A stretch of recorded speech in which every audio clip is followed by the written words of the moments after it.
You will not be disappointed by these incredible, and I mean incredible, updates coming to Test Drive Unlimited Solar Crown. I believe the developers have answered and are bringing pretty much every fix and feature that I've been asking for in my videos, which is crazy. I've never seen this before. So, and by the way, this is an honest, unsponsored video. I spent $100 of my own money on the pre-order. I thought I'd wasted it, but now I don't think so. And I'm going to talk about houses. I'm going to talk about motorbikes, other cool features, but obviously Ibiza is coming to Test Drive Unlimited. This is insane. We were saying that Hong Kong seemed a little bit kind of samey. It didn't quite have that vibe of Hawaii in the original game. But here's Ibiza, Test Drive Unlimited 2 vibes. And I've been to Ibiza in real life. I've been to this area, the fort, and it looks, honestly, exactly how I remember it being in real life. They've really captured Ibiza here.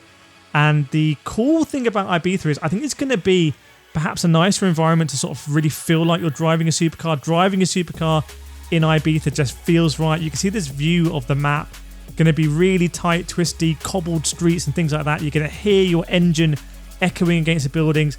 Driving a Ferrari here, you know it's going to be absolutely glorious, and the races are going to be mad as well. So this is a big plus.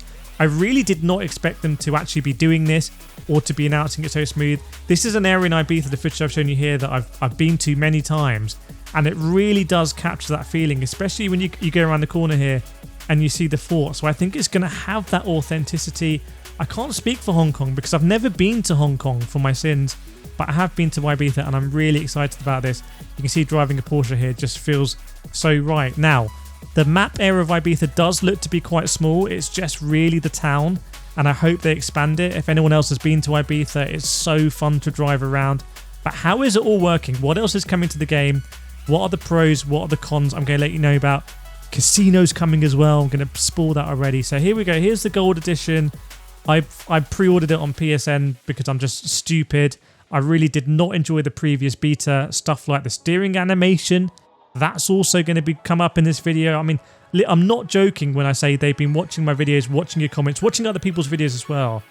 But, actually bringing these changes. So here's the season roadmap. So season 2 is coming. Sorry, let's start with season 1.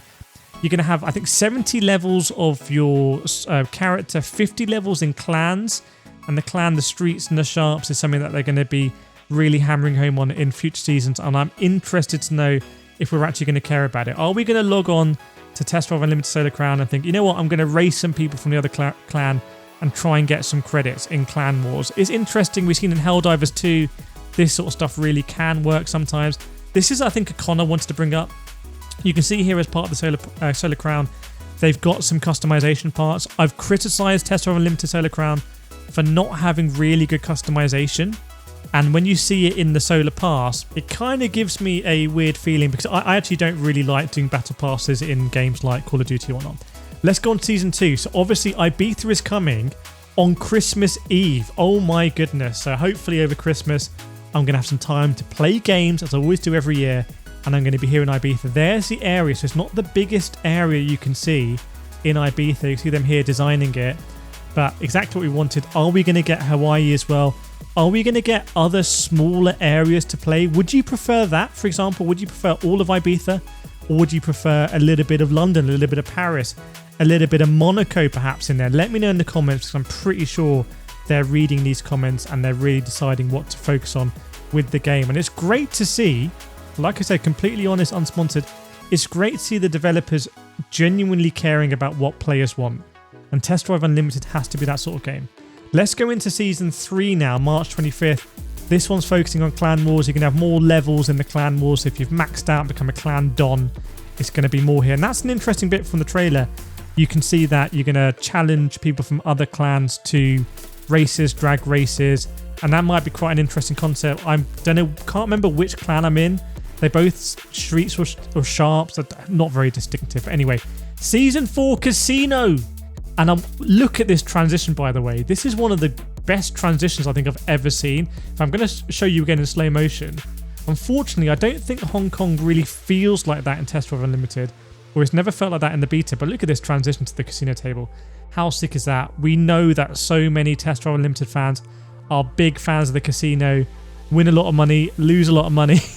And then if you win big, you can go out and buy a car. There's sort of like, I'm not a big fan of gambling, but I think in Test Drive Unlimited, there's something about it I quite like the way it works. Now, they talked about motorcycles, they talked about houses. So what I'm going to say, I'm going to let you know exactly what they said. So they're aware that people want houses. However, they weren't super satisfied with how they worked in Test Drive Unlimited 2. Because for the developers, it wasn't enough of a social experience. Now, for me, the most important thing about houses in Test Drive Unlimited is that it kind of means you have to save up and buy a house. And when you have space in your garage to buy a car, it makes the process of buying a car more meaningful because you know it's going to take up a garage space. And also selling cars as well. And there's no other game that I know of that has that meaningful element to buying or selling cars. So I don't really care that the houses are not super social. I see that as a little bit of a gimmick anyway. So what they're doing is they're working on houses. They're trying to work out how they're going to actually get it in the game meaningfully. Same with motorcycles as well. Remember Test Drive Unlimited 1, motorcycles. The developer has a lot of experience in motorcycles, so they want to bring that as well.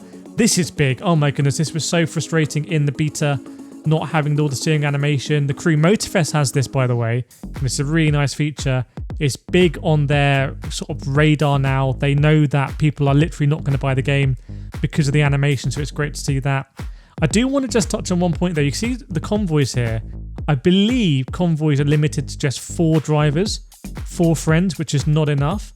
And I believe the amount of people actually in the map at any one time is limited to 16 players, which is also not a lot. Like this, a game like this, we need like 48 players in a map. It needs to feel really alive because, to be honest, the map doesn't feel that alive compared to, you know, other free roam racing games. I've got to be honest about that. It does feel a little bit dead. And in fact, stuff like pedestrians would be great, or just having more stuff going on in the world, more tire smoke, more particle effects. I think it'd be great. But definitely the developers got an idea for how they want us all to buy Test Drive Unlimited Solar Crown. Remember, I've already bought it. So I was hooked from this beta you see now, which was the beta that I did on PC, or the open demo. And I really enjoyed it on my Thrustmaster wheel. And I just kind of got that addictive Test Drive Unlimited hook in me, going up, trying to skill my car. I really like this cash out system. It's very addictive. There is this kind of like uncomfortable gambling element that runs through Test Drive Unlimited, I guess, though it is set in Hong Kong. And I really want to know your thoughts. Is Test Drive Unlimited one of the games that you're really looking forward to? It's coming out soon. I don't know whether to try and refund my pre-order on PlayStation and instead buy it on PC. I feel like it's going to be a better experience for me on PC, especially with my shifter and everything. But I might keep it on PlayStation and then try and get a cheap code on PC as well. But I'm going to be reporting on this honestly for you. It's a really important game for me because I really want to enjoy this game as a game to relax and hang out with you on stream. So let me know what you think. And I'll see you. And make sure to subscribe as well. Please subscribe. And I'll see you next time.